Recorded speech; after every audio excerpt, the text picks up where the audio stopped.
La Russie qualifie de sans fondement les accusations contre Moscou et Pékin d'entraver l'aboutissement à une solution à la crise en Syrie.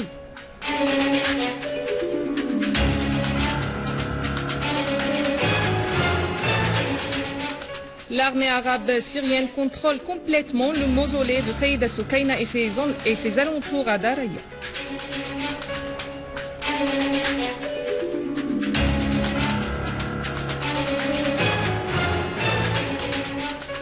L'occupation israélienne intensifie son agression sur Gaza et la résistance palestinienne riposte à la mort d'Abu Hamidiyya.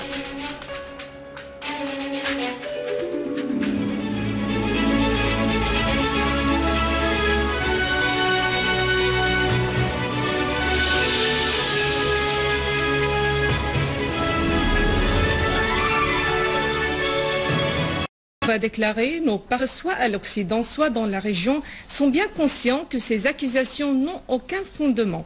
Au contraire, la Russie et la Chine encouragent le dialogue politique en Syrie. La vérité est que le règlement politique en Syrie est arrivé à une phase d'obstruction, mais uniquement du fait des forces étrangères qui continuent de soutenir le conflit armé dans ce pays, a insisté Markelov.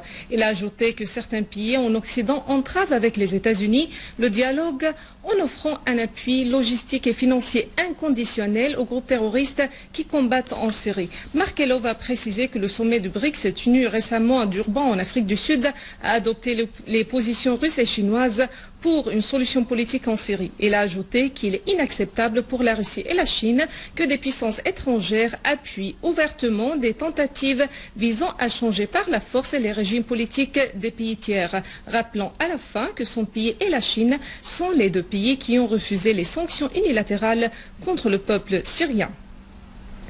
Un citoyen est tombé en martyr suite à la chute d'un obus de mortier lancé par des terroristes sur des maisons dans le complexe résidentiel d'Al-Assad dans la banlieue de Damas.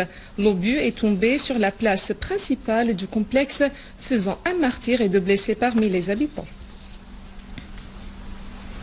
À Daraa, des accrochages ont éclaté entre des gardes-frontières et des terroristes armés dans la région de Bir Saout, aux frontières syro-jordaniennes. Les terroristes ont été tués et leurs voitures ont été détruites.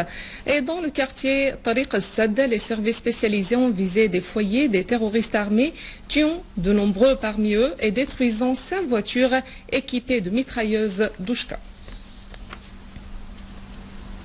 À Idlib, des unités de l'armée arabe syrienne ont mené des opérations contre les groupes terroristes armés. Une source militaire a indiqué que ces opérations ont infligé de lourdes pertes aux hommes armés la dernière nuit à l'aube et à l'aube par la mise en œuvre d'une série de mesures qui ont abouti à la destruction de nombreux repères des terroristes dans les localités d'Al-Janoudiya, Nadda, Ma'arand et Dana. La même source a ajouté qu'un grand nombre de terroristes ont été neutralisés alors qu'ils commettaient des actes de vol et de pillage des biens des citoyens dans plusieurs localités de la région d'Idlib, notamment Sermania et Taftanaz. Et dans la banlieue de Homs, une unité des forces armées a détruit de caches des terroristes armés près d'Al-Rastan et de Dar el-Kabira. Des terroristes ont été tués et d'autres blessés dans cette opération de l'armée arabe syrienne.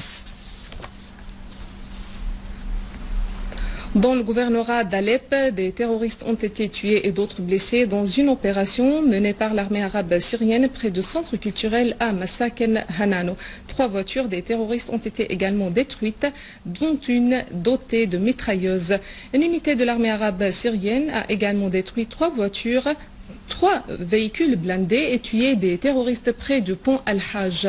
Et dans le quartier Al-Sha'ar, près du marché local, une unité de l'armée arabe syrienne a détruit un canon de mortier d'un calibre de 120 mm et une voiture transportant des terroristes et chargée d'armes et de munitions.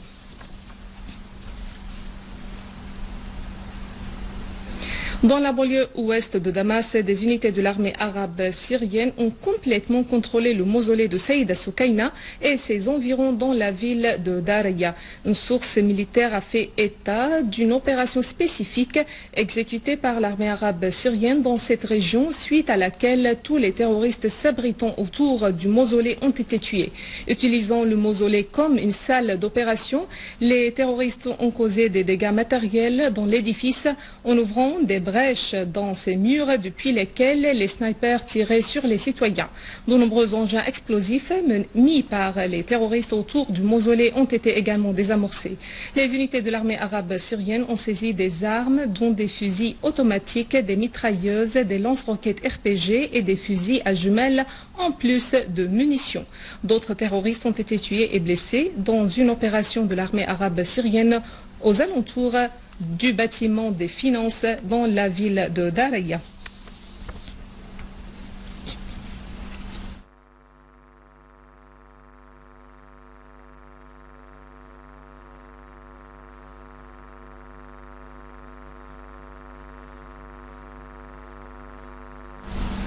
Le ministre tunisien de l'Intérieur, Lotfi Ben Jeddo, a affirmé la poursuite de la lutte contre l'extrémisme. Selon l'agence tunisienne de presse, Ben Jeddo a affirmé que son gouvernement lutte contre l'expansion des activités des extrémistes qui veulent imposer un certain mode de vie à la société tunisienne, ce qui menace la paix civile.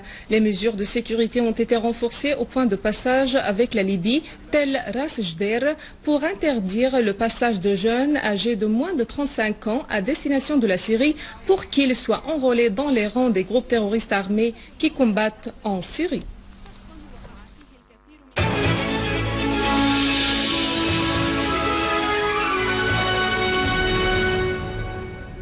En Palestine occupée, les forces d'occupation israéliennes ont intensifié leur agression contre Gaza et la Cisjordanie. Arrêt de l'aviation militaire israélienne a ciblé l'est de Gaza, puis l'appareil a continué à survoler la ville à basse altitude.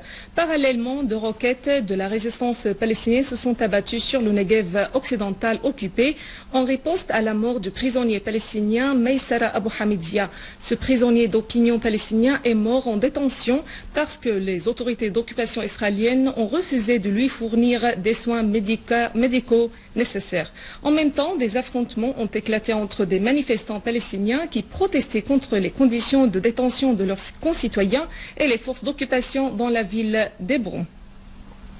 Dans notre dossier local, le ministère de la Santé a reçu aujourd'hui 4 ambulances offertes par le Fonds onusien pour la population pour soutenir le système de secours du ministère. Ces ambulances permettent de couvrir les besoins du système de l'urgence et de lever le niveau de ces services à la lumière des pressions inédites subies par le secteur de la santé, du fait des sanctions économiques et des attaques sur près de 400 ambulances ces 2 dernières années.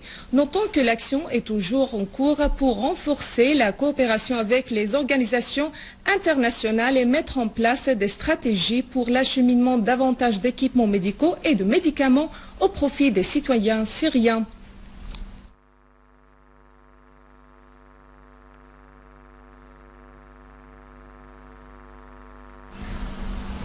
Avant de clore le journal, un rappel des principaux titres. La Russie qualifie de sans fondement les accusations contre Moscou et Pékin d'entraver l'aboutissement à une solution à la crise en Syrie.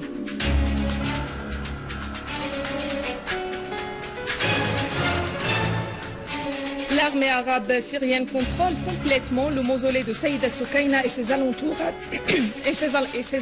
à Daraya.